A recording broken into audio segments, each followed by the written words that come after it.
In today's show, the Blazers go into Denver and play the champs tough, but come up with 2 L's. Still, games that show growth across the roster. Welcome to Locked On Blazers. Let's get into it.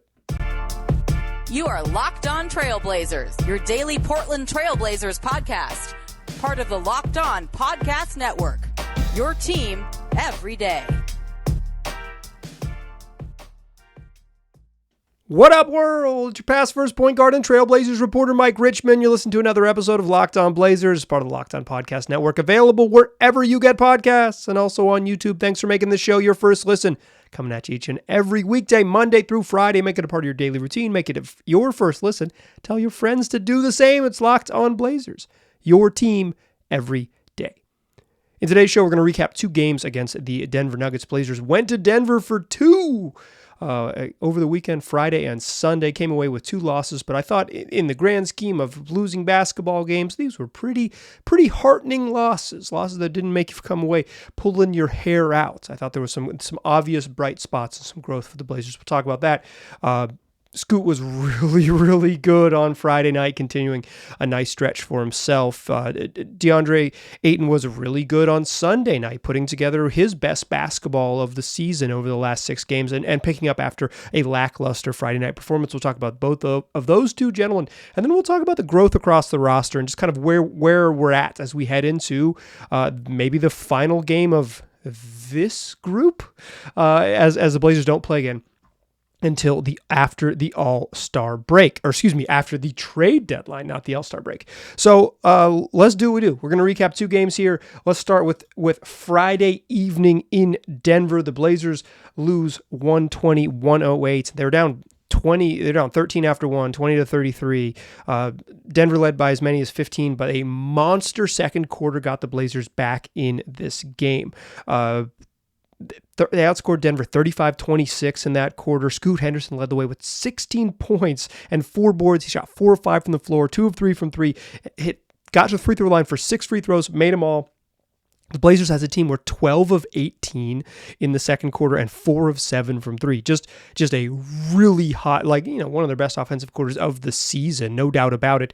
And that cut the lead to 59-55 Denver heading into the second half. Blazers, came roaring back from down 13, took a lead. Denver closes and takes a lead into the break, and then Denver led throughout the second half. Blazers never, despite being down 4 at the end of 2, never got the lead back in the final 2 quarters. Denver led 84-92 after 3, and then it was just a classic Blazer game that we've seen so many times. They never got closer than 4. They were about 2 minutes into the quarter. They cut it to 4, but they never were down by more than 12. This is they've played a lot of these games this season where they're there, but they're not quite there. And this was a there, but not quite there game. If you've ever seen one.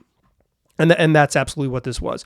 I thought the Denver just kind of out-talented them. They played this game without Jeremy Grant. It was a late scratch with back tightness, and Toumani Camara got the start in this game. Anthony Simons led the way Scoot Henderson led the way with 30 points, 5 boards, 2 assists. He had just 2 turnovers in 37 minutes. He was 11 of 12 from the free throw line. Got to the free throw line and made free throws. He was 3 of 7 from 3. That's a really nice shooting night from 3. And 8 of 15 from the floor, which means he made 2s, 5 of 8 on 2-pointers. The best game of Scoot's career, and what I loved about it is even with Malcolm Brogdon in the lineup, they let Scoot play at the end of the game. They went with a 3-guard lineup at the end of the game. That's not a great lineup, for obvious defensive and size purposes, right? And Denver's particularly big, so it's tough against them. But if Scoot's going to have that game, you absolutely have to reward him. And Brogdon had a nice first quarter, or nice first half, but was kind of quiet late. And Scoot and Ant were awesome. And a night where Scoot and Ant can be really good together is meaningful for the Blazers, because if that duo can work, it's gonna have to work by them being really good on offense, because it's a safe bet they will never be particularly good on defense with that duo. Anthony Simons, 29 points, 4 boards, 4 assists. He was 11 of 23 from the floor, 4 of 10 from 3. 10 for Tumani Kamara in his start, 7 points, 8 boards for Jabari Walker. Deandre Ayton, just a really weird and quiet night. 8 points, 3 rebounds, 6 field goal attempts, and took 2 free throws. A really quiet night. Duop Reith had 10 off the bench. Matisse Thybulle, 3 scoreless nights for Murray, Minaya, and Baji, who all played at the end of the game. On the other side, Nikola Jokic, 27 points, 22 boards, 12 assists. He was 11 of 16 from the floor, and I felt like all 5 of his misses were makeable. He's nuts. He was nuts in that game. Like he's like a 2-time MVP, best player in the game type of talent. He's really stinking good, and the Blazers didn't. No one has an answer for him. It's not a good way to guard Nikola Jokic. Too strong to switch. If you double team, he's going to pass over the double team, and if you just guard him straight up, he's so crafty and seemingly a little bit quicker, even though he seems slower than every big man who tries to guard him. And he's strong as hell and incredibly effective from floater range. Maybe one of the great 3 to 8 foot touch shots ever. Like he's so good there. He's impossible to deal with. 18 from Aaron Gordon to go with 5 assists, 16 from Quintavious Caldwell-Pope, 13 from Jamal Murray, 13 from Michael Porter Jr., 13 from Reggie Jackson, and 14 from Peyton Watson off the bench. That was game 1. Scoot was really good. We'll talk about him in the second segment. And then they come back for game 2. It's like in game 1, they just kind of got stiff-armed, right? They're a bad first quarter team. They're the worst first quarter team in the NBA. They played like it. They battled back with an awesome second quarter, and then the Denver just kind of took control in the second half and never ran away, but never let them stay, truly make it scary. So game 2, that's your fastest recap in the West for game 1. Game 2 in Denver, Sunday night, back at it. Still no Jeremy Grant, out with the back injury, and Malcolm Brogdon sits in this one too with the same thing they've been listing him out with, which is a right knee contusion. It must be a really bad bruise that he's dealing with if every so often they gotta sit him down. Blazers in this one did not have a stinker first quarter. They had a great one. They scored 37 points, led 37-25 after one. And even with Denver, you knew they were going to bounce back. But even with Denver making a charge in the second quarter, the Blazers held on to the lead, led 63-60 at the break. Deandre Ayton 14-4 in the first half. Anthony Simons 15 points, 3 boards, 4 assists in the first half. He was great. Blazers were 10 of 18 from 3. You knew when you shoot that well from 3, there's a regression coming, right? Like it's going to be tough and you're only up 3 and it's like, all right. But the Blazers held on. For the first 11 minutes and 55 seconds of the third quarter, they never relinquished the lead. Last 5 seconds, things got dicey.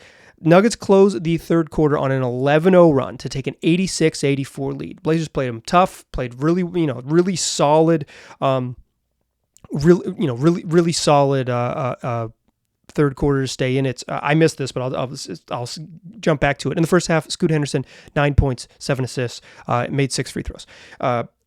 But Blazers, solid third quarter, hanging the game, still up until the 5-second mark when Jokic hits a little floater. Nuggets finally take a lead into the third quarter, riding that 11-0 run, and that lead swelled to 23-2. 11-zip to take a 2-point lead into the fourth quarter, and then a 12-2 to open the fourth. That's your 23-2 run. All of a sudden, they're up 98-86. Blazers up down 12 with just under 8 minutes left. See ya. Ball game. The Blazers never get back in it. They lose 112-103. That's your fastest recap in the West. In game 2 in Denver, Anthony Simons, another big one, 26 points, 6 boards, 9 assists. He was 8 of 18 from the floor and 4 of 8 from 3. He was good in his 2 games against the champs on offense. 27 points, a season high, 9 boards, 4 assists from Deandre Ayton. This was exactly the type of response you wanted to see from DA. He had a stinker invisible game on Friday, and he just comes back 14 in the first half. This is the Deandre Ayton, 14-4 in the first half, 13-5 in the second half. Solid as a rock. You're not going to be able to handle Nikola Jokic. No one can guard him, so it is what it is. But I thought DA was solid in this game. 8 for Chris Murray, who got the start, his first career start. Chris Murray just came out with his hair on fire, finished with 8 points, 2 assists, and 2 boards. 4 from Jabari Walker, who missed all 5 of his 3-point attempts. 6 from Matisse Thybulle, who missed 4 of his 5 3-point attempts. Scoot Henderson, 14. Tumani Kamara, 10. Duop Reith had 8. Justin Minaya scoreless in his 10.5 minutes. On the other side, Nikola Jokic, 29 to go with 8 boards and 7 assists. No double-double. Keep him out of that statistical symmetry. 21 for Jamal Murray, 12 from Porter Jr., 12 from Aaron Gordon, 11 from Kentavious Caldwell-Pope, and 12 from Peyton Watson. Reggie Jackson, big government, had 7 off the bench. Christian Brown, 4, and DeAndre Jordan, 4, but didn't play in the second half. He had one shift and dunked it twice. The Blazers, like I mentioned, 10 of 18 in the first half from 3, 1 of 13 from 3 in the second half. You knew the regression was coming. Like, they just weren't going to shoot. They just weren't going to shoot that well, right? They weren't going to shoot. They weren't going to shoot that well from 3. It came in a hurry. They just bricked. They just made bricks. They didn't make a 3 in the third quarter when the game, but they kind of still hung in the game. And then when Denver made a push, they only made 1 3 in the fourth. And that's, it's tough for them. It's tough for anybody. If you make 1 3 in 24 minutes of modern NBA basketball, you better be really good on defense and score a lot of points in the paint. And then the Nuggets are really good. I came away from both of these games. Neither one of them where I thought like, oh dang, like this team isn't good or anything like that. Both of these games were, I felt like the Blazers just got out-talented. I didn't think they got cheated in any way. I thought they just got straight up out-talented. And to me, when you get out-talented, that's not that big of a deal. That's you're missing Malcolm Brogdon, missing Jeremy Grant. You're already shorthanded. You're not a very good offensive team. You're missing 2 of your best offensive players. Like, for the most part, after watching these 2 games against Denver, I think 2 things. One, I think Peyton Watson's really good, and we're going to enjoy watching him in the playoffs. That's a really useful defensive wing to go with Denver's like near perfect starting lineup. And that, how could I be frustrated with the way the Blazers played? I felt good about it. And I particularly felt good about the performances of Scoot Henderson and the bounce back game from Deandre Ayton. Let's talk about both those 2 gentlemen in the second segment. But first, I want to tell you that today's show is brought to you by LinkedIn. When you're hiring for your small business, you want to find quality professionals that are right for the role. That's why you have to check out LinkedIn Jobs. LinkedIn Jobs has the tools to help you find the right professionals for your team faster and for free. LinkedIn isn't just another job board. LinkedIn has a vast network of more than 1 billion professionals, which makes it the best place to hire. It gives you access to these professionals you're just not going to find anywhere else. And LinkedIn does all of that while making the process easy and intuitive. Hiring is easy when you have that many quality candidates. So easy, in fact, that 86% of small businesses get a qualified candidate within 24 hours of posting their job on LinkedIn's job board. LinkedIn knows that small businesses are wearing so many hats, and you might not have time or resources to hire. That's why they're constantly finding ways that it's easier for you as the hiring manager, as the owner of a small business, to make the process easier. They've even launched a feature that lets you write your job description and that writes the job description for you, making the process even easier and quicker. 2.5 million small businesses use LinkedIn for hiring. So why not use it for yours? Post your job for free at linkedin.com/lockedonnba. That's linkedin.com/lockedonnba to post your job for free. Terms and conditions apply. Today's show is also brought to you by BetterHelp. Therapy can help you when you are going through an acute traumatic event. If something bad happens to you, talking to a therapist can be incredibly valuable. But talking to a therapist can also just be valuable to navigate the bumps of everyday life, routine maintenance for yourself. Therapy is the way that you are going to find the tools to become the best version of yourself. Start getting those tools, start sharpening those tools that you're going to need to live your best life and to be the best version of yourself that you can be. If you're thinking about trying therapy, give BetterHelp a try. It can be different for everyone, and most of us have bigger problems than getting mad about our favorite sports teams losing to the champs a couple times. It's important to get your things off your chest once in a while. So if you're thinking about starting therapy, give BetterHelp a try. It's entirely online. It's designed to be flexible, suited to your schedule. Visit betterhelp.com/lockedonnba and get 10% off your first month. That's BetterHelp, HELP.com/lockedonnba. All right. So let's talk about Deandre Ayton first, and we'll talk about Scoot Henderson here. 2 gentlemen who I think have been really playing better of late. Deandre Ayton was not good on Friday night. He had one of those frustrating invisible games where it's just like, don't they have an athletic 7-foot center on the roster? Where's he at? Wouldn't that be useful? And I also want to say, I recognize that it's a zero-sum game. Like if Scoot Henderson scores 30, there are less points and less shots for DA, right? Like I'm not stupid. I mean, maybe a little stupid, but I'm not stupid about this. I get it, right? Like it's not confusing to me. Like, why didn't he also score this many points? Like there's only so many shots and so many possessions and all those things, right? But he was, even just like without just like hunting the box score and say it's only 3 of 6, only 6 field goal attempts, like just watching the game, you didn't feel him, right? You didn't feel DA.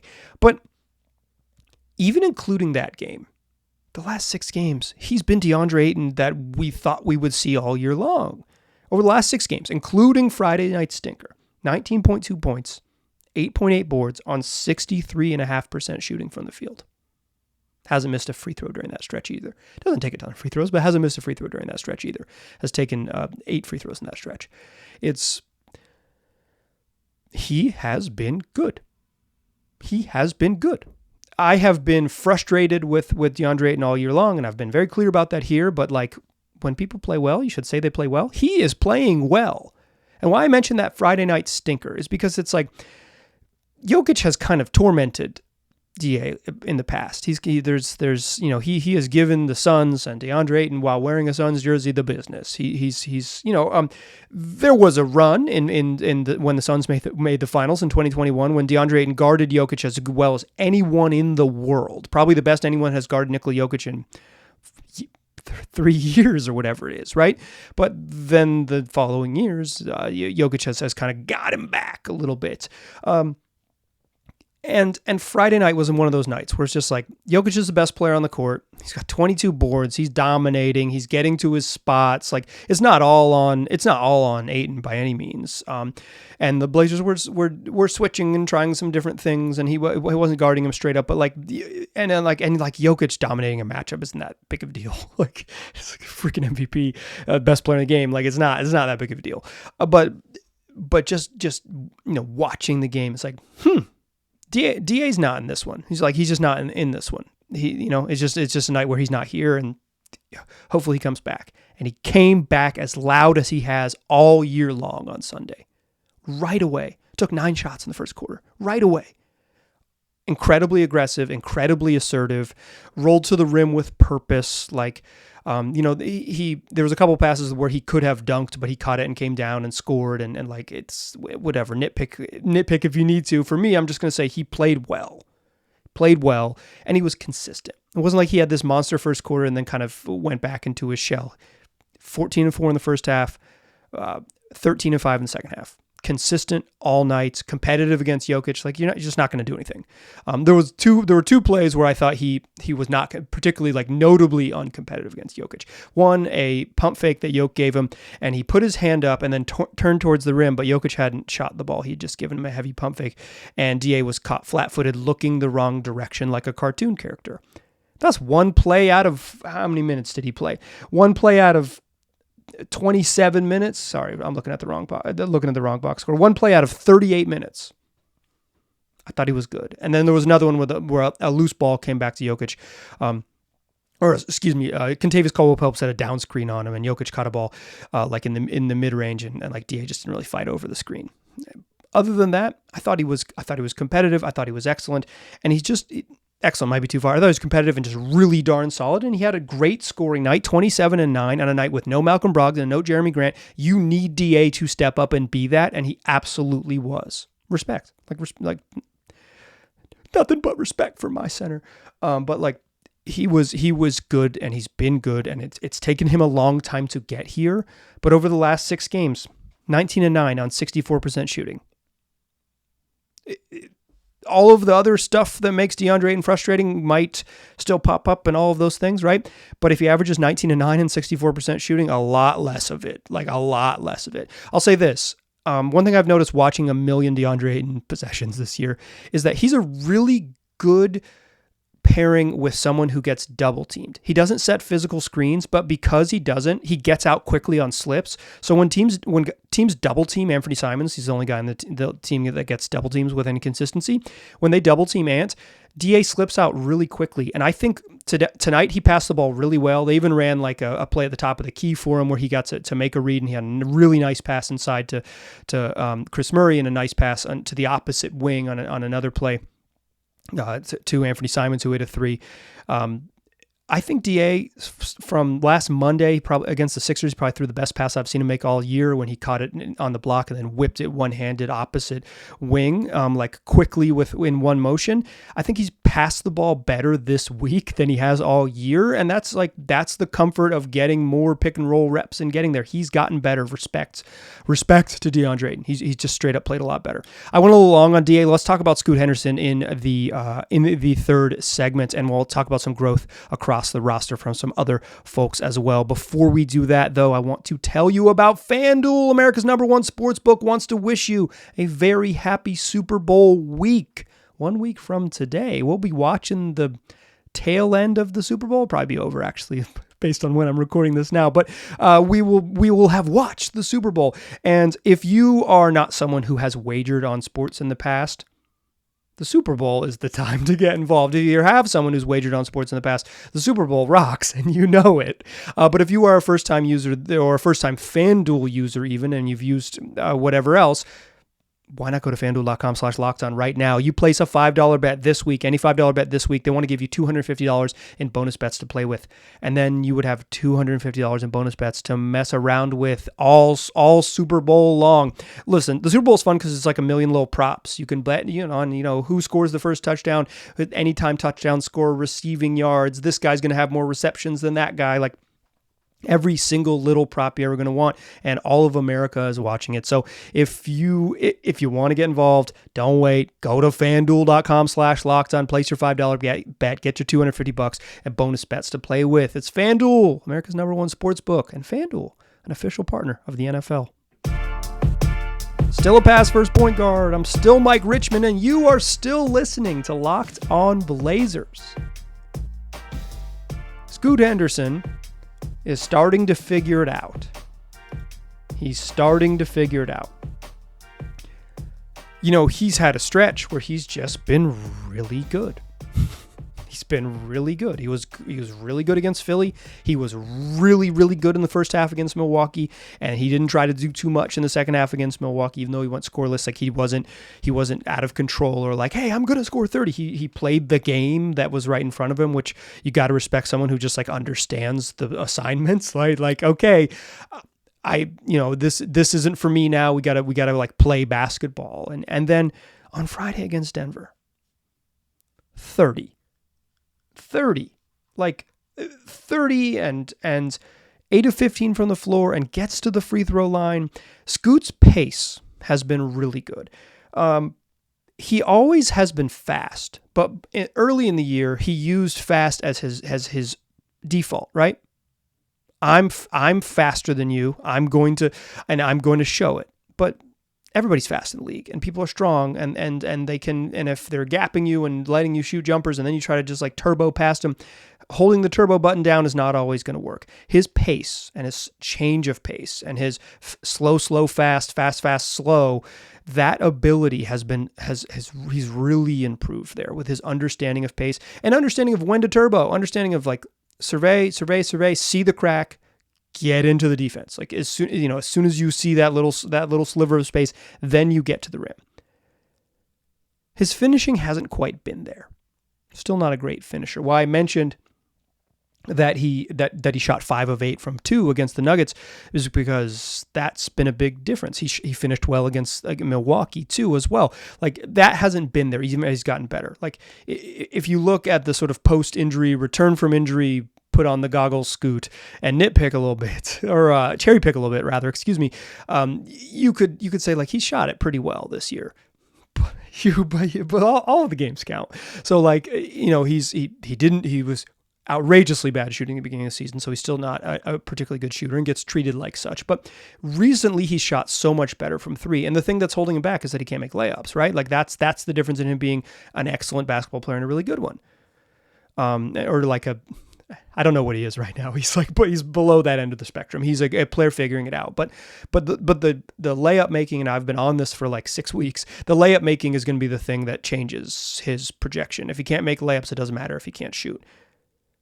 But he's mitigating that by getting to the free throw line. Here's the trick. Scoot has figured out, because of his pacing and because of his burst, that he can just get into people and get into defenders' airspace before they're ready. And he uses that burst to attack people's chests, to attack people's arms, and get fouled. And get to the free throw line. Against Philly, he took 9 free throws. He only had 2 against Milwaukee, but he was pretty quiet in the second half.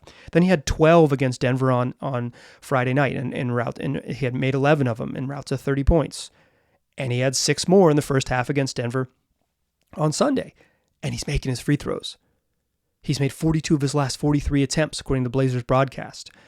He had at one point the longest stretch in the league of made free throws with 27 in a row or whatever it was. But like 42 of his last 43, he's getting to the free throw line and he's making free throws, and that's going to be the thing that can separate him and make him really special. I think there were people. And if you're a long-time listener to the podcast, shout out to my everydayers. You know that I was never panicked on Scoot, but I was like very clear that he had not been good. And I think like that was what I was willing to say. Has Scoot been good? No. I think this week was the first time, without a doubt, that he has put together multiple games in a row, Philly, Milwaukee, Denver on Friday, where he just played a good game. No qualifiers, no good game for a 19-year-old, no good game for a 19-year-old who shot 30% and turned the ball over a jillion times in his first game. No good game for a player off the bench. No good, good game for a rookie, blah, blah, blah, like no qualifiers. Played well. I think he played well. Against Philly, I think he played well. Against Milwaukee, I think he played well. Against Denver, he obviously played well, played the best game of his career. This is the first stretch of his career in which he has unequivocally just linked together 3, multiple good games where you don't have to say but legitimately played well. If you were racing to call him a bust or whatever it was, hold on, because he's not that good yet. You can maybe still get your takes off, but this is the patience needed for a 19-year-old. The hope was that Scoot didn't need that patience, right? And I think the Blazers organization thought he would be further along than he was. That's why they penciled him in as the starting point guard in the beginning, from game 1, and he clearly wasn't ready, and they've dialed back his ask and dialed back his minutes and dialed back his role, and he's gotten better there, and he's ready, in my eyes, for more free Scoot. But more importantly, this is the progress you were hoping for. We're just past the midway points. We're going to get to the All-Star break, and then we're going to get to the true sort of what people call the second half of the season, the final third of the season. And at this point, as we're in this middle third, this is the best Scoot has looked. This is the progress he wanted, and he's figuring out. His warts are still there, right? On Sunday against the Nuggets, he did not shoot well at all. 3 of 16 from the floor, but he was 2 of 6 from 3. That means he was 1 of 10 inside the arc. 1 of 10. 1 of 10. That's outrageous, but he gets to the free throw line and takes 6 free throws. He had 9 dimes, including 7 in the first half. He finishes with 14, 8, and 9. Solid. That's a solid game. And mitigates the whack shooting by getting some free throws, by having some easy, he probably wouldn't have played as much if Brogdon was available, because he was not shooting super well, and it is what it is. They're when he's struggling, they're taking him out of the game, and that's a choice they make. And I think, for the grand scheme, totally fine. But this is what you kind of hope for from Scoot, and he's put it together. And then even when he kind of had a stinker night on Sunday shooting the ball, he found a way to fill up the box score and be productive and not be it didn't feel like Scoot was this outrageous negative on the court. It felt like he was just having a night where he was, particularly early, felt like a night he was forcing some shots and forcing some, getting into harder buckets. And after he didn't get to the free throw line in the second half, and that kind of, he would have had an excellent game if he had taken 3 more free throws in the second half and finished with 17, 8, and 9. You'd be like, well, hey, even with the bad shooting, that's a pretty awesome one. So Respect to Scoot. I was going to talk about everyone across the roster, but again, I'm running long, so I'll do it super quick. Chris Murray started his first game. First play, he drives into the paint, kicks to the corner. Anthony Simon gets a three-pointer, a drive, kick, assist, just a great read, good basketball play. Then gets a steal and a run out. Then had another bucket on a cut. Like Chris Murray was, the shooting is still not quite there for him, but I think he's been he's been much better on defense than I would have guessed for him. I thought he was going to be I thought he was going to be a shooter who was not good at the other stuff. He's more like a tough kind of like rugged physical defender who's not good at offense right now. And as he continues to, he's just like looked more like an NBA player recently. He's still certainly a below average NBA player, but like you can see the growth. You can see it there. And that's what this season is about. I think Toumani Camara has bounced back really, really well. He had, 10 points in the starting lineup on Friday, 10 points coming off the bench on Sunday in 2 games in Denver. His first back-to-back double-digit scoring game since the beginning of January when he did it twice in blowouts against Dallas. Very different circumstances, back-to-back double-digit scoring nights. For him, if he just is like a decent, made 2 of 3 threes on Sunday, if he does that, he's like a good NBA player. If he shoots okay, he's going to be a good NBA player. If he shoots slightly below average, he's going to be a good NBA player because the margin for him is just like he is so competitive as an as a defensive player and as a hustle guy that if he can just climb to being decent on offense, he's going to be really good. And I think these last 2 games, as after his minutes were kind of cut in January, to see him play a little bit better again with Jeremy Grant out and kind of has to play more. And he played crazy minutes. He played less than 23 off the bench on Sunday, and in the starting lineup he played less than 24, so he's still playing like half the game. Solid from Toumani. You'd love to see it. I will say quietly, Matisse Thybulle struggling right now. Over his last 15 games, he's shooting under 30% from 3. They need him to be better on offense. That opens up so much for him. But I think the young guys are really. I think Scoot is getting there, and Toumani is has been a little bit better recently. And Chris Murray, you can see the edges of a player getting there. And this season, like they're 15 and 35. What you're rooting for is that incremental development from the young guys, and I think you've seen it a little bit. And I came away from these Denver games thinking like, oh, cool.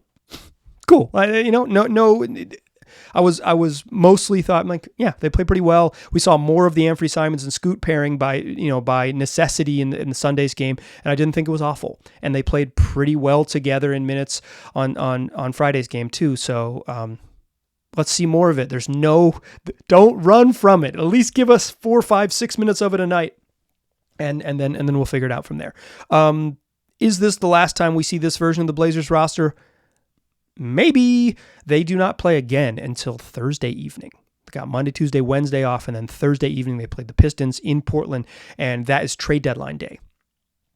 So that game will happen post-trade deadline. If the Blazers are to make any moves, this is the last chance you saw their roster. I guess against Milwaukee was the last full version of the roster you saw. And I'll say this, I'm burying this late because I think it's just as for my tinfoil hat heads. Do I think Jeremy Grant and Malcolm Brogdon were held out because the Blazers don't want them to get hurt before trade deadline? No, I don't. I think Jeremy Grant legitimately has a back injury. I think they've been managing Malcolm Brogdon's minutes because his health has been a challenge. Staying healthy has been one of his challenges, and he's, if he's nursing this knee thing, he's nursing this knee thing. But I'll say this, if they were holding him out, it would look exactly the same.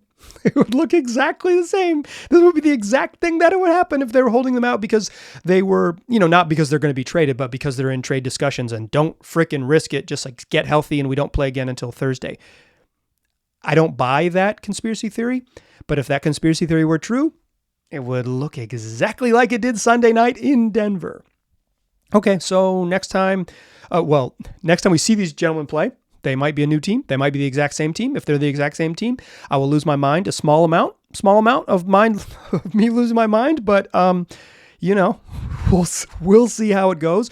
This week we're gonna look ahead to the trade deadline, round up rumors, all of those things. It's what we do 5 days a week wherever you get podcasts and also on YouTube. Come back for more shows. A fun week in the NBA ahead. Tell your friends about the show. I appreciate you listening.